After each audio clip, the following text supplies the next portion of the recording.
बिस्मिल्लाह कहिए।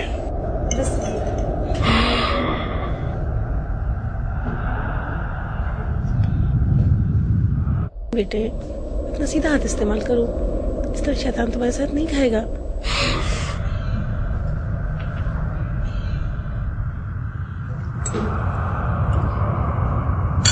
डिश उठाओ।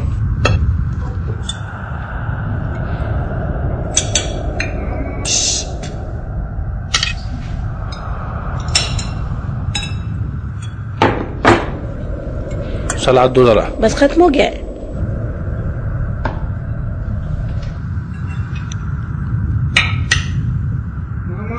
रुक जाओ।